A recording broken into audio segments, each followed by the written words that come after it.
Price Lord. கர்த்தருடைய நாமம் மகிமைப்படுவதாக. இந்த மாலை நேரத்திலும் தேவனாகிய கர்த்தர் நம்ம எல்லாரையும் ஒன்று கூட்டி அவருடைய வார்த்தையை கேட்கும்படியாய் தேவன் கொடுத்த இந்த அற்புதமான நேரத்திற்காய் நன்றி சொல்லி ஆண்டவர் நம்ம ஸ்தோத்திரிக்கலாம். எல்லாரும் நம்ம ஜெபிப்போமா. அப்பா, ஸ்தோத்திரிக்கிறோம், ஸ்தோத்திரிக்கிறோம், ஸ்தோத்திரிக்கிறோம். அன்பின் பரலோக பிதாவே, அப்பா உம்மை நன்றியோடு நாங்கள் துதிக்கிறோம், ஸ்தோத்திரிக்கிறோம் தகப்பனே. அப்பா, நீர் நேற்றும் இன்றும் என்றும் மாறாதவராய் நீர் எங்களோடு கூட இருப்பதற்காய் நன்றி அப்பா. ஆண்டவரே அப்பா உம்மை ஸ்தோத்திரிக்கிறோம் தகப்பனே. அப்பா உமக்கு நன்றி. ஆண்டவரே உம்முடைய பிள்ளைகளாக, ஆண்டவரே அப்பா ஸ்தோத்திரம். ஆண்டவரே அப்பா ஸ்தோத்திரம். முத்திரை போடப்பட்ட பிள்ளைகளாக கர்த்தர் ஆண்டவரே எங்கள் ஒவ்வொருவரையும் நீர் வைத்திருப்பதற்காய் நன்றி. பரிசுத்த ஆவியின் முத்திரையினால எங்கள் ஒவ்வொருவரையும் கர்த்தர் நிரப்பி இருக்கிறீங்கப்பா. உமக்கு நன்றி தகப்பனே. இந்த நேரத்திலும் அப்பா ஸ்தோத்திரம். கண்மணி பிள்ளைகளோடு கூட சேர்ந்து உம்மை ஆராதிக்கவும், ஆண்டவரே அப்பா ஸ்தோத்திரம் ஜெபிக்கவும் கர்த்தர் கொடுத்த அற்புதமான நேரத்திற்காய் நன்றி. ஆண்டவரே அப்பா ஸ்தோத்திரம். எத்தனையோ பேர் அப்பா ஆண்டவரே இந்த நேரத்துல ஆண்டவரே அப்பா ஸ்தோத்திரம் தங்களுடைய நேரங்களை வீணாய் செலவிட்டு கொண்டிருப்பாங்க. ஆண்டவரே அப்பா அநேக என்டர்டைன்மெண்ட்ல வாலிப பிள்ளைகள் அப்பா இருக்கிற இந்த நேரத்துல காலத்துல கர்த்தர் ஆண்டவரே உம்முடைய பிள்ளைகளை அப்பா நீர் கூட்டி சேர்த்திருக்கிறீங்க.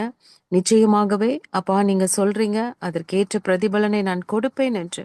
அப்பா ஸ்தோத்திரம். பிள்ளைகளுக்கு அப்பா ஸ்தோத்திரம் சகல ஆசீர்வாதத்தினால நன்மையினால அப்பா ஸ்தோத்திரக்கத்தாவே நீர் நிரப்புவேன் என்று நீர் வாக்கு கொடுக்குறீங்கப்பா. கோடி நன்றி அப்பா ஸ்தோத்திரம். உம்முடைய சமூகத்துல செலவழிக்கிற ஒவ்வொரு நிமிஷமும் ஒவ்வொரு மணி துளியும் ஆண்டவரே நீர் கணக்குல வைத்திருக்கிறேன் என்று சொல்றீங்க. உமக்கு நன்றி தகப்பனே. அப்பா ஸ்தோத்திரம். இதற்கேற்ற பலனை கர்த்தர் பிள்ளைகளுக்கு கொடுத்து நீர் ஆசீர்வதிக்க வேண்டுமாய், உம்முடைய நாமத்திற்கு மகிமை கொண்டு வர வேண்டுமாய் நாங்கள் ஜெபிக்கிறோம். நீர் ஆசீர்வதிங்கப்பா, பலப்படுத்துங்க. நீரே பொறுப்பேற்றுக் கொள்ளுங்க. அப்பா ஸ்தோத்திரம். என் ஆவியானவருடைய சத்தத்தை நாங்கள் கேட்க கர்த்தர் கிருபைகளை கொடுக்க வேண்டுமாய் நாங்கள் ஜெபிக்கிறோம். என் ஆவியானவர் கற்றுக் கொடுங்க பிள்ளைகளுக்கு. அப்பா ஸ்தோத்திரம். அப்பா என்ன காரியம் ஆண்டவரே இன்றைய நாட்கள்ல ரொம்ப முக்கியம் என்பதை ஆண்டவரே என் ஆவியானவர் நீர் கற்றுக் கொடுக்க வேண்டுமாய் ஜெபிக்கிறோம். நீங்க பேசுங்கப்பா, நாங்க கேட்கிறோம். இயேசுவின் நாமத்தில் ஜெபிக்கிறோம் ஜீவனுள்ள நல்ல பிதாவே. ஆமேன், ஆமேன், ஆமேன், ஆமேன். கர்த்தர் நல்லவர், அவர் கிருபை என்றும் உள்ளது. ஆமேன். நம்ம எல்லாருமே ஆண்டவராக இயேசு கிறிஸ்துவை சொந்த இரட்சகராக நம்ம ஏற்றுக்கொண்டிருக்கிறோம். ஆமேனா. அவர்தான் உலக இரட்சகர். அவர்தான் நம்மளுடைய பாவத்திற்காக இந்த பூமிக்கு அவர் வந்து பரிசுத்தமாய் வாழ்ந்து நமக்காக பாடுகள் எல்லாவற்றையும் அவர் ஏற்றுக்கொண்டு சிலுவையில மரித்து அடக்கம் பண்ணப்பட்டு 3ஆம் நாள் உயிரோடு கூட எழுந்திருக்கிறார். பிதாவின் இடத்துல வலது பாரசத்தில் வீற்றிருக்கிறார். நமக்காக பரிந்து பேசி கொண்டிருக்கிறார். திரும்பவும் வந்து நம்மை அவரிடத்தில் அழைத்து செல்ல போகிறார். ஆமேன். சோ இந்த நம்பிக்கை நம்ம எல்லாருக்கும் உண்டு. ஆமேனா. சோ அந்த நம்பிக்கையில நம்ம ஆண்டவருடைய பிள்ளைகளாக இந்த பூமியில நம்ம வாழ்ந்து கொண்டிருக்கிறோம். அப்பேற்பட்ட தேவனுடைய பிள்ளைகள் நிறைவேற்ற வேண்டிய காரியங்களை ஆவியானவர் நம்மளுக்கு கற்றுக் கொடுக்கிறார். ஆமேன். இந்த பூமியில நீங்க ஆண்டவருடைய பிள்ளை அப்படின்ன உடனே பரலோகம் ஒரு முத்திரை போட்டுருது. ரட்சிக்கப்பட்ட உடனே ஒரு காரியத்தை வந்து அவங்க செய்யறாங்க. ஒரு முத்திரையை நம்மளுக்கு பதிக்கிறாங்க. இது தேவனுடைய பிள்ளை, இது தேவனுடைய சாயல், இது தேவனுடைய ரூபம். இதனால் மனுஷ சாயலா இருந்தது, இப்ப இயேசு கிறிஸ்துவை ஏற்றுக்கொண்டாச்சு. அதனால இது தேவனுடைய பிள்ளையாய் தேவ சாயலை பெற்ற மகளாய் பரலோக ராஜ்யத்திற்கு உரிய மகளாய் சொந்த பிள்ளையாய் இது மாற்றப்பட்டாயிற்று அப்படிங்கிற ஒரு முத்திரை நம்மளுக்கு கொடுக்கப்படுகிறது. அதே நிமிஷம் ஆண்டவரும் சில காரியங்களை நம்ம கிட்ட எதிர்பார்க்கிறார். ஹல்லேலூயா. ஆமா, ஆண்டவரை நம்ம சொந்த ரட்சகராய் நம்ம ஏற்றுக்கொண்டு மனம் திரும்பி நம்முடைய பாவங்கள் எல்லாவற்றையும் நம்ம அறிக்கை செஞ்ச உடனே நமக்குள்ள ஆவியானவர் கடந்து வந்துடுறாரு. நமக்கு ஒரு விலையேற பெற்ற ஒரு ரட்சிப்பை கொடுக்கிறார். ஹல்லேலூயா. ஆமா, யாருமே கொடுக்க முடியாத ஒரு சந்தோஷம், உலகம் கொடுக்க முடியாத ஒரு சந்தோஷம், ஒரு விலையேற பெற்ற ரட்சிப்பின் மூலமாய் நம்ம எல்லா பாவத்தையும் நம்ம அறிக்கை செஞ்சு முடிச்ச உடனே ஆண்டவர் என்னை மன்னிச்சுட்டாருன்ற அந்த பாவ மன்னிப்பின் நிச்சயத்தை நம்ம பெற்ற உடனே நமக்குள்ளாக ஒரு ஒரு பூரண ஒரு சந்தோஷம் வருது பாருங்களேன். அதுதான் ரட்சிப்பு. இந்த ரட்சிப்பை பெற்றுக்கொண்ட நாம் அடுத்து தேவன் சொல்லுகிற கீழ்ப்படிதலுக்குள்ளாய் கடந்து போகணும். அல்லேலூயா. தேவனுடைய கட்டளைக்கு பரலோக சட்டத்திற்கு உடன்பட்டவர்களாய் நம்ம ஒப்பு கொடுக்கணும். ஆண்டி, எதை பத்தி நான் சொல்ல போறேன் அப்படின்னா, நம்ம ரட்சிக்கப்பட்ட பின்பு நம்ம என்ன செய்யணும்? ஆண்டவர் ஏற்றுக்கொண்டதுக்கு பின்பதாக நான் என்ன செய்யணும்? அநேகருக்கு இன்னைக்கு காரியங்கள் உண்டு. அனன்யா பாப்பாலாம் அந்த டவுட் கேட்டாங்க. ஸோ நம்ம என்ன செய்யணும்? அடுத்து என்ன பண்ணணும்? What next? அப்படிங்கிற லெவல்ல எல்லாருமே அதோட முடிஞ்சிருதா நம்மளுடைய வாழ்க்கை? அப்படியே முடிச்சிட்டோம்னா நம்ம பரலோகம் போயிட முடியுமா? அப்படின்ற சந்தேகங்கள் நம்மளுக்கு இருக்கு இல்லையா? ரட்சிக்கப்பட்ட ஒவ்வொருவரும் அடுத்த ஸ்டெப்புக்கு நம்ம போகணும். நீ மனம் திரும்பினாய் என்றால், உன் பாவங்கள் மன்னிக்கப்பட்டது என்றால், இயேசு கிறிஸ்துவை சொந்த இரட்சகராக ஏற்றுக்கொண்டாய் என்றால், நீ பாவத்திற்கு மறிக்க வேண்டும். ஆமென். இத்தனை நாட்கள் செய்த பாவத்தை எல்லாவற்றிற்கும் நீ மறிக்க வேண்டும். நீதிக்கு பிழைத்திருக்கும்படியாக, கர்த்தராகிய இயேசு கிறிஸ்துவுக்காக நீ பிழைத்திருக்கும்படியாக, அவருக்காக சாட்சியாய் வாழும்படியாக ஞானஸ்தானம் என்ற உடன்படிக்கையை நிச்சயமாய் நிறைவேற்ற வேண்டும். அல்லேலூயா, அல்லேலூயா. தண்ணீர் முழுக்கினால் சுத்திகரிக்கப்பட வேண்டும் அப்படின்னு சொல்லி ஆவியானவர் இன்னைக்கு கற்றுக் கொடுக்க போறார். ஞானஸ்தானம் அப்படின் போது ஞானம் ஸ்தானம் ரெண்டா பிரிக்கிறாங்க இல்லையா? இயேசுதான் தெய்வம் என்று அறிக்கை செய்கிற அந்த ஞானம், இயேசுதான் தெய்வம் என்ற எப்ப நம்மளுக்கு அந்த ஞானம் நமக்கு வருதோ, அது நாவினால் நம்ம அறிக்கை செஞ்சு இருதயத்துல விசுவாசிக்கும் பொழுது அதை நிறைவேற்ற நம்ம தண்ணீரில் மூழ்கி எடுக்கிற ஞானஸ்தானத்தை நம்ம கண்டிப்பா செய்ய வேண்டும் என்று ஆவியானவர் சொல்றாரு. ஒருவன் ஜலத்தினாலும் ஆவினாலும் பிறவாவிட்டால் தேவனுடைய ராஜ்யத்துல பிரவேசிக்க முடியாது. ஹல்லேலூயா. ஸோ இந்த ஞானஸ்தானத்தை குறித்து இன்னைக்கு அநேகருக்கு பலவித சந்தேகங்கள், பலவித காரியங்கள். கண்டிப்பா எடுக்கணுமா? ஏன் எடுக்கணும்? எதுக்கு எடுக்கணும்? எடுக்காம பரலோகம் போக முடியாதா? இத நிறைய காரியங்கள் எடுத்ததுக்கு அப்புறம் நம்ம என்ன பண்ணணும்? எப்படி வாழணும்? இல்ல அநேக காரியங்கள் நம்ம சின்ன வயசுல எடுத்துட்டோமே, எந்த வயசுல எடுக்கணும்? திரும்ப நம்ம எடுக்கணுமா? இல்ல ஸோ அப்படிப்பட்ட காரியங்கள் எல்லாவற்றிற்கும் இன்னைக்கு ஆவியானவர் பதில் கொடுக்கும்படியாக இருக்கிறார். முதலாவது, இது கர்த்தருடைய நீதி. ஆமென். இது பரலோக சட்டம். எல்லா ரட்சிக்கப்பட்ட ஒவ்வொருவரும் கட்டாயமாக கண்டிப்பாக எடுக்க வேண்டும் என்பது பரலோக சட்டம். இதை யாரு இங்க நம்மளுக்கு கற்றுக் கொடுக்கிறார் அப்படின்னு பாத்தீங்கன்னா, அப்போஸ்தலர் 2ஆம் அதிகாரத்துல எல்லா வசனங்களை குறித்து கொள்ளுங்க. தயவு செஞ்சு டைம் எடுத்து தங்கங்களா நீங்க வாசிங்க. ஆமா, ஏன்னா இது உங்களுக்கு பிரயோஜனமா இருக்கும். உங்களுடைய ஃப்ரெண்ட்ஸ் யாராவது ஞானஸ்தானம் எடுக்காம இருக்காங்க, ஆண்டவர் ஏற்றுக்கொண்டாங்க, இன்னும் ஞானஸ்தானம் எடுக்கல அப்படின்னா, அவங்களுக்கு இந்த வார்த்தைகளை நீங்க சொல்லுவதற்கு, ஆமா, நீங்க எடுத்து காண்பிப்பதற்கு வேதத்துல இப்படி எழுதப்பட்டிருக்கிறது, வேதத்துல இது கட்டளையாய் கொடுக்கப்பட்டிருக்கிறது, இது நீதியாய் நிறைவேற்ற வேண்டிய நம்ம காலத்துல இருக்கிறோம். ஸோ எல்லாவற்றையும் நம்ம எடுத்து சொல்வதற்கு நம்மளுக்கு பிரயோஜனம் உள்ளதா இருக்கும். ஆமென். ஸோ அப்போஸ்தலர் 2ஆம் அதிகாரம் 37-41 வரைக்கும் நீங்க வாசித்து பாத்தீங்கன்னா, பேதுருவின் பிரசங்கத்தை கேட்ட பொழுது இருதயத்திலே குத்தப்பட்டவர்களாகி பேதுருவையும் மற்ற அப்போஸ்தலரையும் பார்த்து, நாங்கள் என்ன செய்ய வேண்டும்? ரட்சிக்கப்படுவதற்கு நாங்கள் என்ன செய்ய வேண்டும் அப்படின்னு சொல்லி கேட்டோன்னே பேதுரு சொல்லுவாரு, நீங்கள் மன திரும்பி ஒவ்வொருவரும் பாவ மன்னிப்புக்கென்று இயேசு கிறிஸ்துவின் நாமத்தினாலே ஞானஸ்தானம் பெற்றுக்கொள்ளுங்கள் அப்படின்னு சொல்றார். ஆமே. முதலாவது என்ன செய்யணும்? நீ மனம் திரும்பணும், நீ உன்னுடைய பாவத்தை அறிக்கை செய்யணும், நீ ரட்சிக்கப்படணும். சோ அந்த ரட்சிப்பை பெற்றுக்கொண்டு இயேசு கிறிஸ்துதான் உண்மையான தெய்வம் என்பதை நீ அறிக்கை செய்யும் பொழுது, இருதயத்தில் விசுவாசிக்கும் பொழுது, அடுத்த ஸ்டெப்பு நீ ஞானஸ்தானம் எடுக்கணும். நமக்குள் தேவ வார்த்தை கிரியை செய்யணும். அந்த தெய்வீக ஞானம் நமக்குள்ள வரும்போது இயேசுவே ஆண்டவர் என்று நம்ம அறிக்கை செஞ்சு தண்ணீர்ல மூழ்கி தேவனுடைய நீதியை நீ நிறைவேற்ற வேண்டும் என்று வேதம் சொல்லுது. ஆமென். இது உண்மையான மனம் திரும்புதலோடு எடுப்பதுதான் நல்லது, சரியானது. அதுவும் மூழ்கி ஞானஸ்தானம் பெற வேண்டும். அநேகர் கேட்கிறாங்க, நம்ம குழந்தை ஞானஸ்தானம், குழந்தையில நான் எடுத்துட்டேன், தெளிப்பு ஞானஸ்தானம், இது எதுவுமே வேதத்துல எழுதப்படல. ஆமென். இயேசுவானவரும் குழந்தையா இருக்கும் போதோ, இல்ல 12 வயசுல பெற்றோரால் தேவாலயத்திற்கு கூட்டி கொண்டு போகும்போதோ ஞானஸ்தானம் பெற்றதாய் எழுதப்படல. அவர் எப்ப எடுத்தாரு? 30வது வயதுல அவரே ஞானஸ்தானம் பெறும்படியாக யோர்தான் நதிக்கு சென்று யோவான் ஸ்நானனால ஞானஸ்தானம் பெற்றார். ஆமேனா. இந்த இடத்துல அவரு தாய் தகப்பனை கூட்டிட்டு போகல, இல்ல யார் சொல்லியும் வற்புறுத்தியும் எடுக்கல. நாமாக முன்வந்து எடுக்கணும்னு ஆவியானவர் சொல்றார். கட்டாயத்தின் பேரிலோ எல்லாரும் எடுக்கிறாங்க, அதனால நான் எடுக்கிறேன், அது எடுத்தாதான் பரலோகம் போக முடியும்னு சொல்றாங்க. பெற்றோர்கள் எங்களை வந்து கம்பல் பண்றாங்க, அதனால நான் எடுக்கிறேன். நோ. உண்மையா ஆண்டவர் வந்து உங்களிடத்துல பேசணும். இது நீதின்னு சொல்லி கொடுத்துட்டார் நம்மளுக்கு. இது எடுத்தாதான் பரலோக ராஜ்யத்துக்கு பிரவேசிக்க முடியும் என்பது நம்மளுக்கு முன்மாதிரியா அவரும் எடுத்து காண்பிச்சிட்டார். யோவான் ஸ்நானனை பார்த்து ஆண்டவர் சொல்லுவாரு, மத்தேயு 3:13 வாசித்து பாத்தீங்கன்னா, அப்பொழுது யோவானால் ஞானஸ்தானம் பெறுவதற்கு இயேசு கலிலேயாவை விட்டு யோர்தானுக்கு அருகே அவனிடத்தில் வந்தார். 14ஆம் வசனம் சொல்லுது, யோவான் அவருக்கு தடை செய்து, நான் உம்மாலே ஞானஸ்தானம் பெற வேண்டியதா இருக்க நீர் என்னிடத்தில் வரலாமா அப்படின்னு சொல்லி கேட்கிறான்.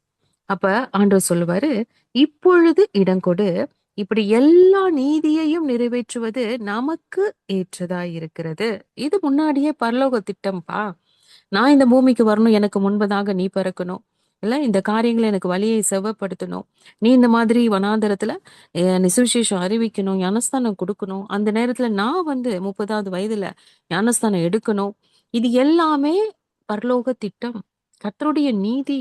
சோ இந்த நீதியை நிறைவேற்றுவது எனக்கு ஏற்றதுன்னு சொல்லல, நமக்கு ஏற்றது. நீயும் இதுக்கு ஒத்துழைச்சு கொடுக்கணும் அப்படின்னு சொல்றார். அப்ப அவருக்கு இடம் கொடுத்தான்னு சொல்லி நம்ம வாசிக்கிறோம். ஆமேனா.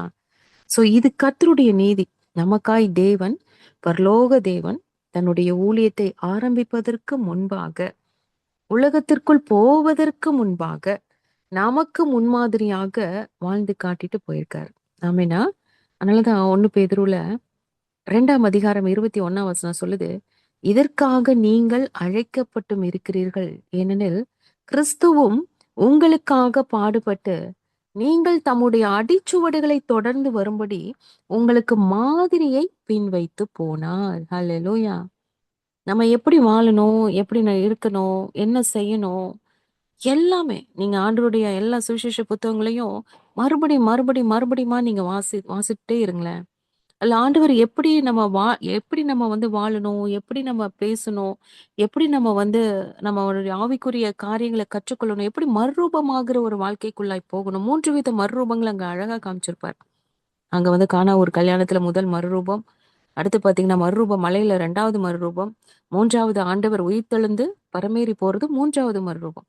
சோ இந்த 3 மறுரூப காரியங்களை நம்மளும் நம்ம வாழ்கிற இந்த நாட்கள்ல நம்ம அதன்படியாய் நம்ம நடக்கணும்ன்றதையும் கற்றுக் கொடுத்துட்டு போயிருக்காரு.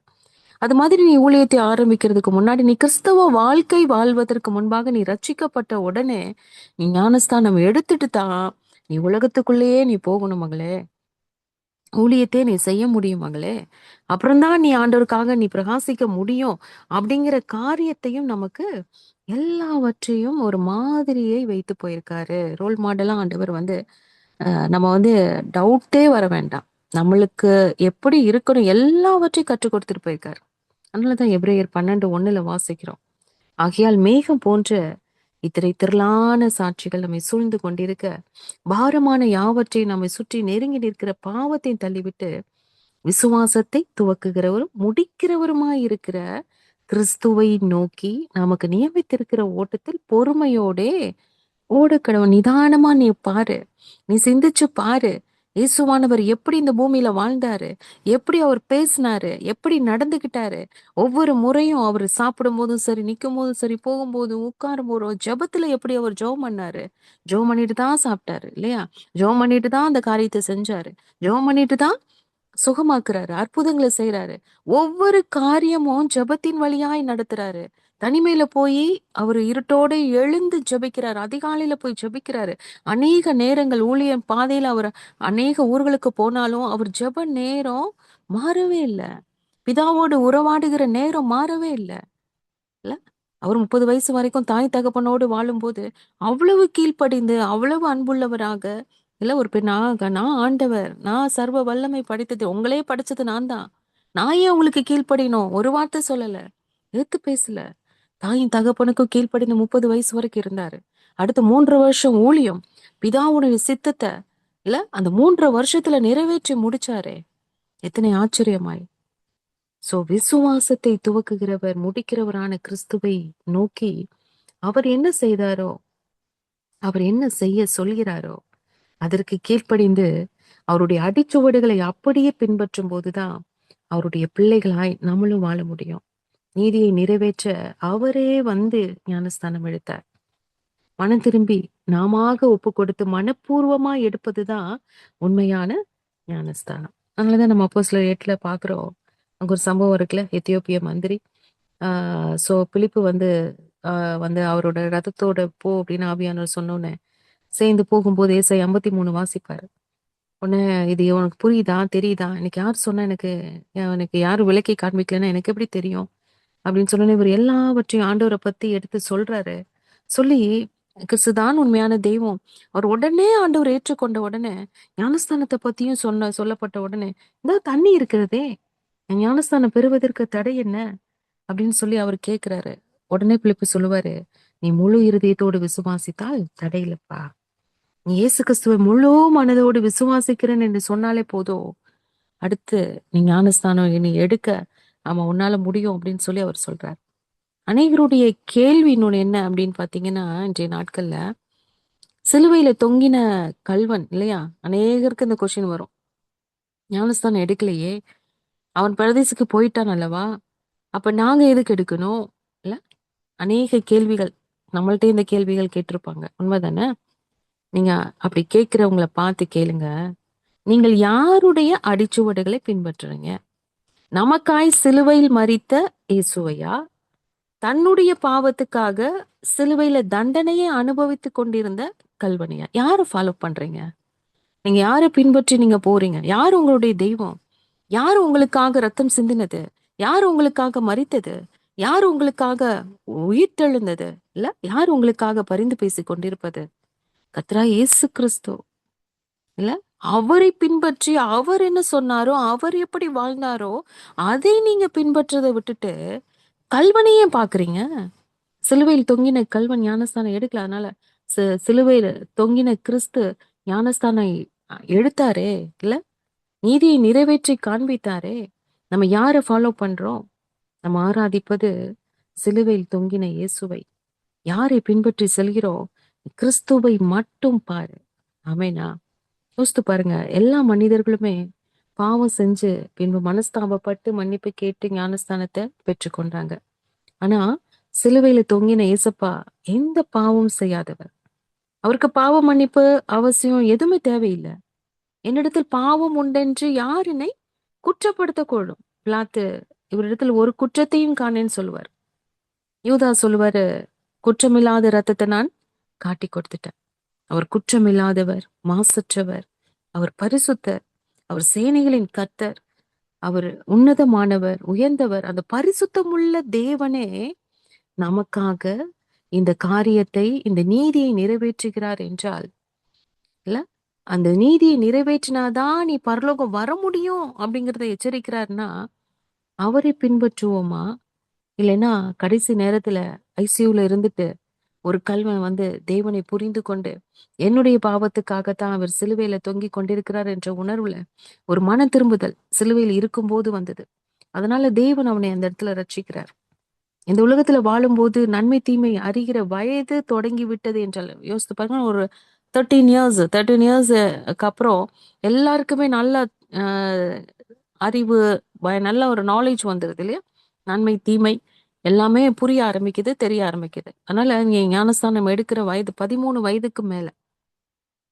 சோ எல்லாமே நம்ம அறிவு நமக்கு ஒரு தெளிவு வர்ற நேரத்துல ஆண்டவரை ஏற்றுக்கொண்டு மனம் திரும்பி ஞானஸ்தானம் கட்டாயம் எடுக்க வேண்டும்.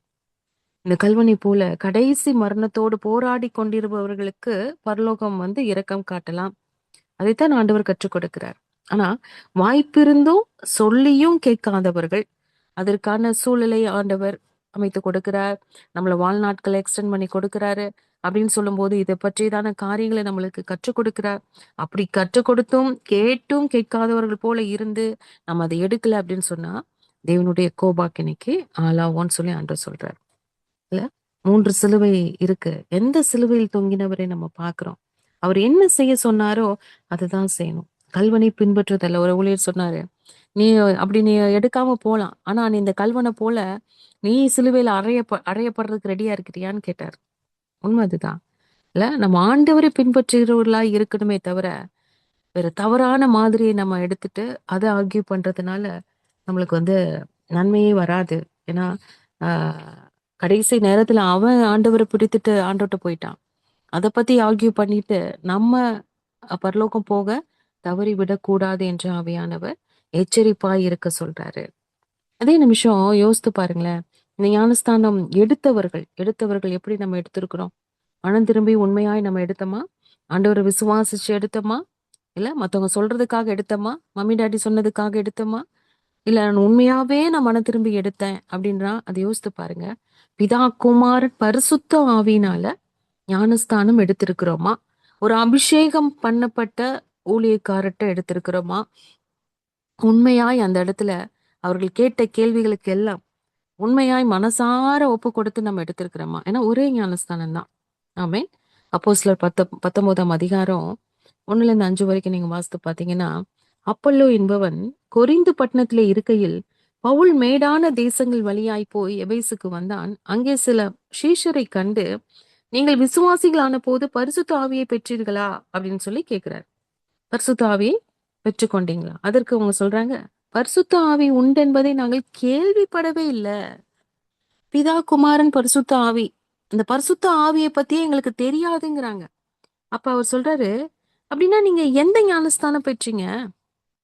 இல்ல அப்ப அப்ப அதுக்கு அவங்க சொல்றாங்க, யோவான் கொடுத்த ஞானஸ்தானம் பெற்றோம் அப்படின்னு சொல்றாங்க.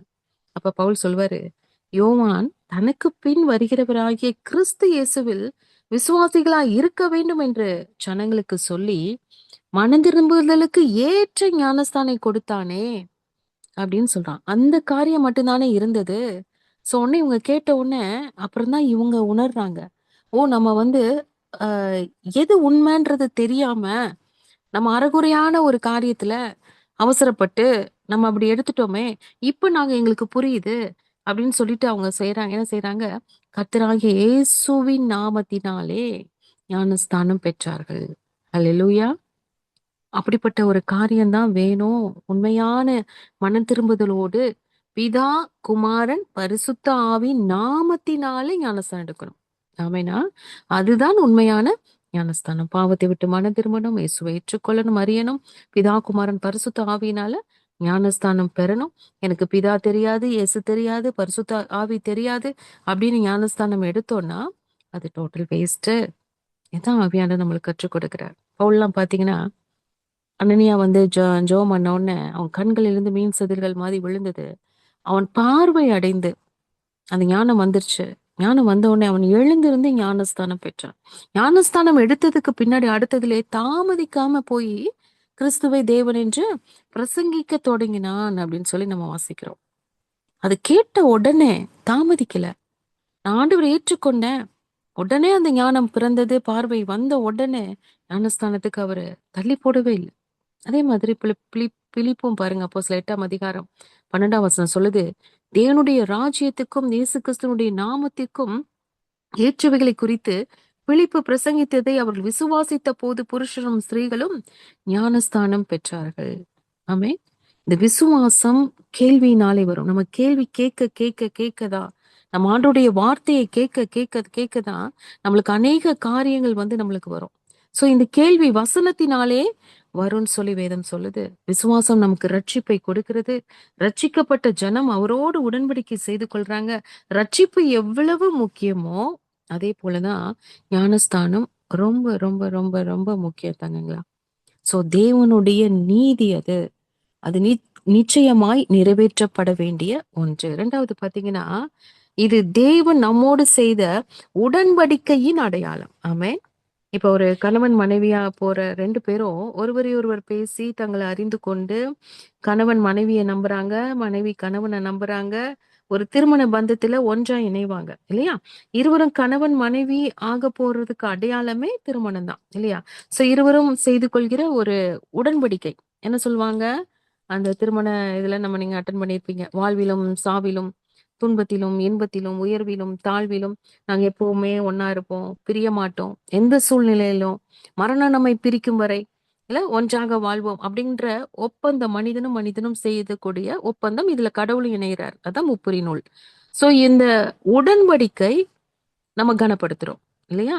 எத்தனை பேர் இதை கனவீனப்படுத்துறாங்க அப்படிங்கிறது தெரியாது. தேவனுடைய கட்டளை திருமணமாகி கணவன் மனைவி உடன்படிக்கைக்குள்ளாய் வந்து விட்டார்களானால் அந்த வார்த்தையின்படியே மரணம் பிரிக்கும் வரை அவங்க பிரியக்கூடாது. கணவன் மனைவி ஒரு நாளும் கல்யாணம் பண்ணிட்டா அவ்வளவுதான், கடைசி வரைக்கும். ஆமா, தேவ சமூகத்துல ஆண்டவர் வந்து அந்த திருமணத்தை நடத்தி வச்சுட்டாரு. அவர் தான் கணவன் தான் மனைவி அப்படின்னா, இது நம்ம உடன்படிக்கை பண்ணிட்டோம் அப்படின்னா, தேவ சட்டம் அதை நிறைவேற்றுவது கட்டாயம். கடைசி வரைக்கும் மரணம் பிரிக்கும் வரை பிரியக்கூடாது.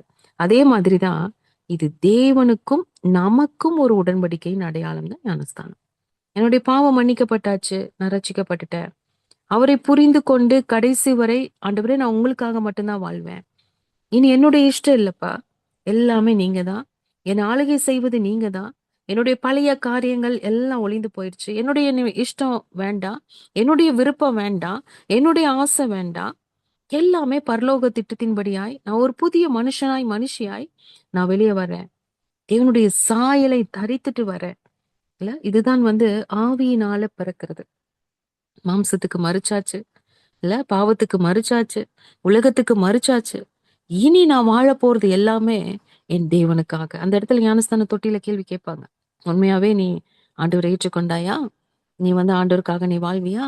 நீ வந்து உன்னுடைய இந்த நீதியை நிறைவேற்றுவது நீயா வந்தியா? எல்லாமே கேட்பாங்க.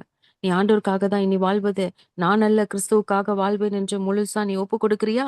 ஏன்னா இது எல்லாமே, இந்த உடன்படிக்கை நீங்க சொல்ற அறிக்கை எல்லாமே பரலோகம் கேட்டுக்கொண்டு இருக்கிறது, ரெக்கார்ட் ஆயிரும் இல்லையா? சோ அங்க வந்து ஒரு பெரிய ஒரு சந்தோஷம், ஜீவ புஸ்தகத்துல பேர் எழுதப்படும், ஒரு பரலோக முத்திரை உங்களுக்கு இன்னும் ஸ்ட்ராங்கா உங்களுக்கு போடப்படும் இல்ல. சோ நம்மை பெற்றெடுத்தவர் தேவன் அப்படின்ற ஒரு, தேவனால் பிறக்கிறோம் அப்படின்ற ஒரு காரியம் அந்த இடத்துல ஒரு உறுதியாகும். இதுதான் மூழ்கி எடுக்கிற ஞானஸ்தானம். தேவனும் தன்னுடைய உடன்படிக்கையில உண்மையுள்ளவரா இருக்கிறார். நம்மளும் ஆண்டவரும் செய்யற உடன்படிக்கை. நம்ம எப்படி, நான் வந்து வாக்கு கொடுக்கிற, ஆண்டவரே உங்களுக்காக வாழ்வேன், ஆண்டவரே இனி வாழ்நாள் ஃபுல்லா உங்களுக்காக தான்ப்பா, இனி என்னுடைய காரியங்கள் எதுவுமே என்னுடைய ஆசைப்படி எதுவும் வேண்டாப்பா, நீங்க என்ன நினைக்கிறீங்களோ அதன்படியா என்னுடைய வாழ்க்கை இருக்கட்டும். இதுதான் நம்ம ஞானஸ்தான தொட்டில ஆண்டவர்கிட்ட நம்ம சொல்ற ஆமா வாக்குறுதி. அதே தான் ஆண்டவர் நம்மளுக்கும் வாக்கு கொடுக்கிறாருல்ல. எத்தனை வாக்கு தத்தங்கள் வேதத்துல கொடுத்திருக்காரு. உன் கூட இருப்பேன், உன்னை விட்டு நான் விலக மாட்டேன், உன்னை நான் கைவிட மாட்டேன், நீ என்னுடைய பிள்ளை, நீ பயப்படாத, நான் உன்னை மீட்டு கொண்டேன், உன்னை ஜெனிப்பித்த கண்மலையை நான் தான், உன்னை பெற்றெடுத்த தகப்பன் நான் தான் இல்ல. இதெல்லாம் எதற்காக சொல்றாரு ஞானஸ்தானத்துல? ஆண்டவர் நம்ம பார்த்து சொல்லுகிற வார்த்தை, நீ எனக்காக நீ வாழணும் மகளே, இல்ல நான் உன்னை கடைசி வரை பாதுகாப்பேன், இதோ சகல நாட்கள நான் உன் கூடவே இருப்பேன். எல்லாவற்றையும் ஆண்டவர் அவர் சொன்னதுல அவர் உண்மை உள்ளவரா தான் இருக்கிறார். ஆனா நம்ம இந்த உடன்படிக்கையில உண்மையுள்ளவர்களா இருக்கிறோமா? ஏன்னா ஒரு முறைதான் கல்யாணங்கிறது இல்லையா? அதே மாதிரி ஒரே ஒரு முறைதான் ஞானஸ்தானம். இது மத சடங்கு அல்ல தங்கங்களா. சபையில அநேகர் என்ன நினைக்கிறாங்க, அதுல ஒரு மெம்பரா மாறுறதுக்கு, ஒரு மேரேஜ் நடக்கணும்ன்றதுக்காக, இதெல்லாம் நீங்க தெரிஞ்சுக்கணும்.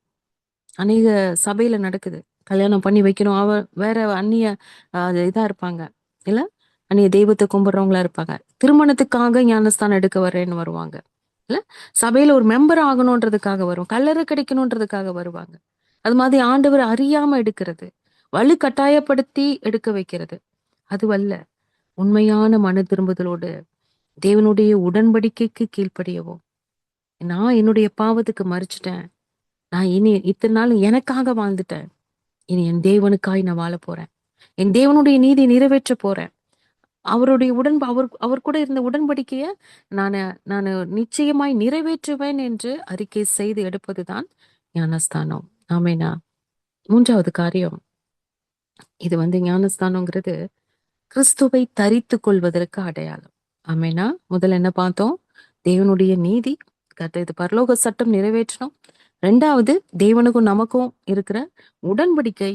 மூன்றாவது கிறிஸ்துவை தரித்து கொள்வதின் அடையாளம். இப்ப மூழ்கி எடுப்பதன் அர்த்தம் என்ன அப்படின்னா, பேப்டிசோ அப்படின்ற ஒரு கிரேக்க பதத்துல இருந்து தான் இந்த பேப்டிசம் வந்தது. மூழ்குதல் அப்படின்னா அது சரியான அர்த்தம். இது பாத்தீங்கன்னா கொலோசியர் 2:12 சொல்லப்பட்டிருக்கு, ஞானஸ்தானத்தினாலே அவரோட கூட அடக்கம் பண்ணப்பட்டவர்களாகவும், அதிலே அவரை மரித்தோரிலிருந்து எழுப்பின தேவனுடைய செயலின் மேலுள்ள விசுவாசத்தினாலே அவரோடு கூட எழுந்தவர்களாகவும் இருக்கிறீர்கள் அப்படின்னு சொல்லி வேதம் சொல்லுது. இது எதை அடையாளப்படுத்துது? சொன்ன மாதிரி பாவத்துக்கு மரித்து கிறிஸ்துவுடனே கூட அடக்கம் பண்ணப்பட்டு கிறிஸ்து மரித்து உயிர்த்தெழுந்ததின் அடையாளம் தான் இந்த ஞானஸ்தானம். ஆமே, திருமுழுக்கு அப்படின்னு சொல்றாங்க. என்னுடைய பழைய மனுஷன் கிறிஸ்துவுடனே கூட அடக்கம் பண்ணப்பட்டாச்சு. இப்ப நான் வெளியே ஒரு புது சிருஷ்டியை தரித்து கொண்டிருக்கும் நிலை. அதான் கலாத்தியர் 3 அதிகாரம் 27 வாசிக்கிறோம். ஏனெனில் கிறிஸ்துவுக்குள்ளாக ஞானஸ்தானம் பெற்றவர்கள் எத்தனை பேரோ அத்தனை பேரும் கிறிஸ்துவை தரித்து கொண்டீர்களே. அல்லேலூயா. தேவனாகிய கர்த்தரை நாம் தரித்து கொள்வதற்கு அடையாளம். அப்போ நம்ம நம்மளுக்கு முன்னாடி நம்ம தரித்து கொள்றதுன்னா நம்ம ஃபுல்லா டோட்டலா நம்மளுக்கு முன்னாடி யார் இருக்கா? இயேசப்பா இருக்காரு. அப்போ நம்ம ஞானஸ்தானம் பெற்றுக்கொண்டதுக்கு பின்பதாக நம்மளுடைய பார்வை எப்படி மாறணும்? கிறிஸ்துவை போல மாறணும். நம்மளுடைய பேச்சு எப்படி நம்மளுக்கு முன்னாடி ஆண்டுடைய கண் இருக்கு. நம்ம டோட்டலா நம்மளுக்கு முன்பதாக இயேசப்பா இருக்காரு. அப்ப அவருடைய காரியங்கள் தான் நம்மளுக்கு மேலோங்கணுமே தவிர நம்ம நம்ம யோசனையோ நம்ம பார்வையோ இத்தனை நாள் பார்த்த பார்வைகளோ நினைவுகளோ ஆசைகளோ பேச்சுகளோ செயல்களோ எதுவுமே இருக்கக்கூடாதுன்னு ஆவியானவர் சொல்றார். நீ முற்றிலுமாய் நீ இயேசு கிறிஸ்துவை தரித்து கொண்டதன் அடையாளம் என்ன? உன்னுடைய பார்வை இயேசு கிறிஸ்துவை போல மாறணும். உன்னுடைய சிந்தை இயேசு கிறிஸ்துவை போல மாறணும். உன்னுடைய பேச்சு இயேசு கிறிஸ்துவை போல மாறணும். சும்மா ஞானஸ்தானம் எடுத்துட்டோம் அப்படின்ட்டு ஒரு பெருமைக்காக எடுத்துட்டு எப்போதும் போல வாழ்ற வாழ்க்கை அல்ல. ரொம்ப ஜாக்கிரதை உள்ளவர்களாக இருக்கணும். டோட்டலா நீ கிறிஸ்துவை தரித்து கொண்டிருக்கிற ஆண்டவர் வெளிப்படணும் உன் மூலமா. பரலோகம் நம்மை பார்க்கும்போது ஞானஸ்தானம் எடுத்தவர்களை தான் கிறிஸ்துவின் உடையவர்களாய் பார்ப்பாங்க. ஜீவ புஸ்தகத்தில் பெயர் எழுதப்படும். பரலோக ராஜ்யத்துல இடமும் உண்டு. ஞானஸ்தானம் எடுக்காத வரைக்கும் நாம் அவர்களுடையவர்களாய் மாற முடியாது. நமக்காக யாருமே மறிக்கலையே, ஆண்டவர் மட்டும் தானே மறிச்சாரு. அதற்கு அடையாளம் சாட்சி தான் இந்த ஞானஸ்தானம். ஆமேனா? அவரை பிரதிபலிக்கணும், கிறிஸ்துவை பிரதிபலிக்கணும். நம்மளுடைய பேச்சு, பேதுருவை பார்த்து சொல்லுவாங்கல்ல, உன் பேச்சு வெளிப்படுத்துதுப்பா. எங்கேயும் போய் ஓடவும் முடியாது, ஒளியவும் முடியாது. கிறிஸ்துவை வெளிப்படுத்துறீங்களே, கிறிஸ்துவின் பிள்ளைகளாய் தெரியுறீங்களே, உங்களை பார்த்தா கிறிஸ்துவங்க மாதிரி தெரியுதே. அப்படிப்பட்ட ஒரு சாட்சி உள்ள வாழ்க்கை இல்ல, அதுதான் ஆண்டவர் எதிர்பார்க்கிறார். ரோமர் 6 அதிகாரத்துல 2 வசனம் 3, 4, 5 வாசித்து பாருங்க. பாவத்துக்கு மரித்த நாம் இனி அதிலே எப்படி பிழைப்போம்? அதுல இருந்து வந்தாச்சு. அந்த பாவம் இப்ப முன்னாடி இப்ப செய்து கொண்டிருந்த பாவம்லாம் இப்ப நம்ம நினைக்கும் போது எவ்வளவு அருவருப்பா தெரியுது. அப்படி தெரியணும். நம்ம ஆண்டு ரட்சிக்கப்பட்ட பின்பு, ஞானஸ்தானம் எடுத்துக்கப்பட்ட பின்பு, பழைய சினிமா பாட்டு, நம்ம கேட்ட பாட்டு இப்ப நம்மளுக்கு அருவருப்பா இருக்கணும்.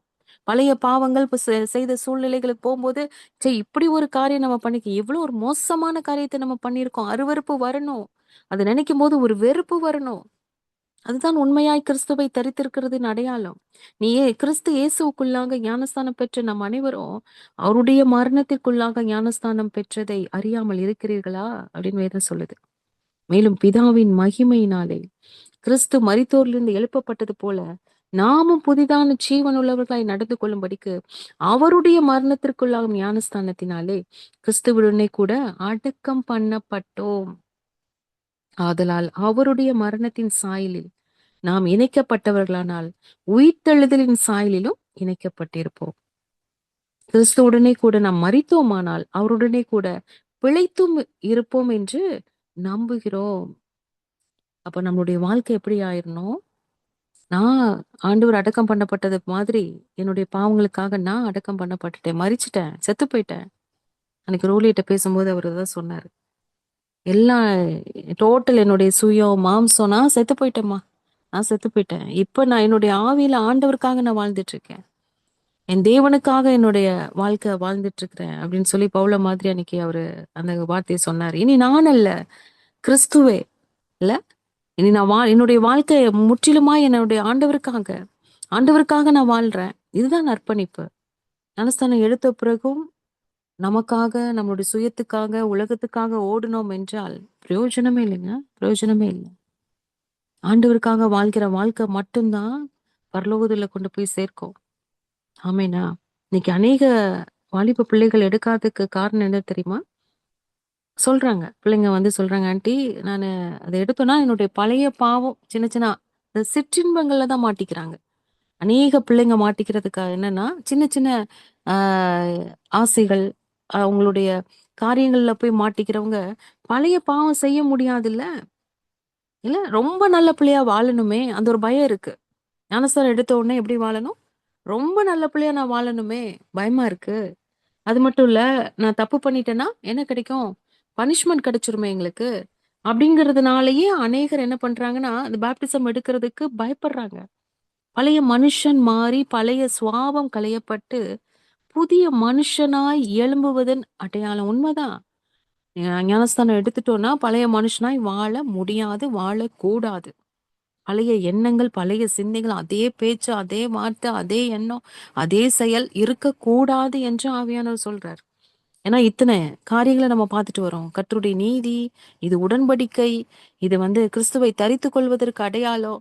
சோ அப்படிப்பட்ட நிலைமையில இருக்கிற நம்ம பழைய பாவத்துக்கு நம்ம இடம் கொடுக்க கூடாது. ஏன்னா, கீழ்ப்படிந்து எடுத்தவங்க, ஞானஸ்தானம் எடுத்தவங்க எப்படிப்பட்ட வாழ்க்கை வாழணுமா? மனம் திரும்புதலுக்கு ஏற்ற கனிகளை கொடுக்கணும். ஞானஸ்தானம் எடுத்தாச்சு, கிறிஸ்துவனுடையங்களா மாறியாச்சுன்ற எண்ணம் நம்மளுடைய சிந்தையில எப்பொழுதும் இருந்து கொண்டே இருக்கணும். மிகுந்த ஜாக்கிரதை உள்ளவர்களா இருக்கணும். அதனாலதான் ஏசாயா 37:31 2 ராஜாக்கள் 19:30 சொல்லப்பட்டிருக்கு.